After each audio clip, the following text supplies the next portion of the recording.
থেকে একটা মেয়ে ফুসলায়া যদি নিয়ে যায়, আপনাদের মা বোন আত্মীয় স্বজন মামাতো খালাতো চাচাতো অনেক মেয়ে আছে না, গার্ডিয়ান থাকার পরেও চলে যায় ছেলের হাত ধরে, অস্বীকার করতে পারবেন যে কারোর পরিবার থেকে এরকম যায় নাই? হয়তো ভাইয়া আপনি করেন নাই, না আপনি করেন নাই, ইউটিউব বিভিন্ন শুনেন, আমি তো ইউটিউবে অনেক মিথ্যা কেন দেশ রূপান্তরের কুমিল্লার প্রতিনিধি জাকির আমার কাছে অফার নিয়ে গেছে 20 কোটি টাকা দিবে যেন আমি মামলাটা তুলে ফেলি, তাই তখন দেশ রূপান্তরে আমাকে নিয়ে মিথ্যাচার করছে। কেন করে নাই বলতেছেন? সাংবাদিকটা মিথ্যাচার কেন করে নাই? আমি নাকি পতিতালয় চালাই, কখনো কি পাইছে? কিছু বের করতে পারছে? কিছু বের করছেন? কি আছে? কেন আপনারা এগুলা করেন? আমি তো আপনাদের সাহায্য চাচ্ছি। আজকে পর্যন্ত, কালকে পর্যন্ত আমার লয়ার আসে নাই। আপনি এখন আপনাদের মনুষ্যত্বটা জাগান নাই, এখনো বিবেককে জানেন নাই। লক্ষ টাকার জন্য, কোটি টাকার জন্য যদি হইতো তাহলে কেন আমাকে অফার করলো? আনবির যদি খুন না করে 100 কোটি টাকা দিবে কেন? আমার সেই মগজ আছে নেয়ার, আমি নিব না। আমাকে মেরে ফেলতে পারবে কিন্তু বিক্রি আমি হবো না।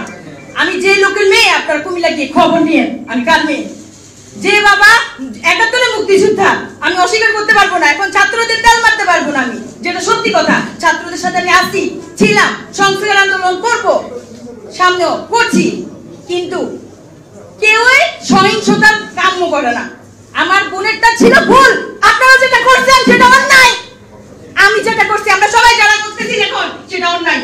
সে ভুল করতে পারে, সে অন্যায় করে নাই, আপনারা ওরে ক্ষমা করা উচিত। এখন পর্যন্ত দেখতেছেন আমি আদালতে দুয়ারে দুয়ারে, আমার কত ছেট হুমকি, কত কিছু, এগুলো আপনাদেরকে একটু বিবেক নাড়া দেয় না, একটা মনুষ্যত্ব নাড়া দেয় না।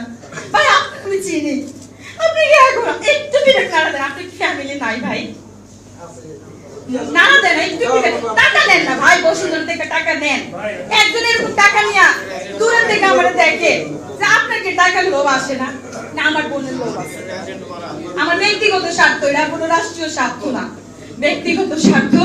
ওই স্বার্থে আমি আমার বোনের বিচারের জন্য আমি অনেক আমার প্রিয়, যেহেতু বঙ্গবন্ধু শেখ মুজিব, ওনার মেয়ের কাছে আমি 26 পাতার আবেগঘন চিঠি লিখছি।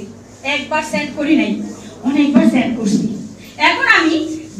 এখন আইন যে উপদেষ্টা ডক্টর আসিফ নজরুল, উনি একটা বক্তব্য রেখেছিলেন মুনিয়াকে নিয়ে তখন। এখন যেহেতু উনি আইন উপদেষ্টা, সেই জন্য আমি ওনার কাছে আমার এই বার্তা পৌঁছানোর জন্য আজকে আপনাদেরকে ডেকে আনা, আপনাদেরকে ইনভাইট করা, আপনাদের কাছে আমাকে সুপর্দ করা। আমি একজন আসামির মতোই আপনাদের কাছে। আমি জানি আপনারা হেস্তনেস্ত করবেন, অনেক কিছু করতে পারেন। আমি আমার জীবনটা নিয়ে আসছি, আপনাদের ক্ষমতা আছে জীবন নেয়ার, জীবন দেওয়ার হয়তো ক্ষমতা নাই, আপনারা সেটা পারবেন। কিন্তু আমি এখন একটু বলবো, যেহেতু বাবা মা থাকার পরেও একটা মেয়ের শাসন, এখন এই যে ছাত্র আন্দোলন হচ্ছে, তাদের মায়েরা শাসন করতেছে না, রাখতে পারতেছে ঘরে।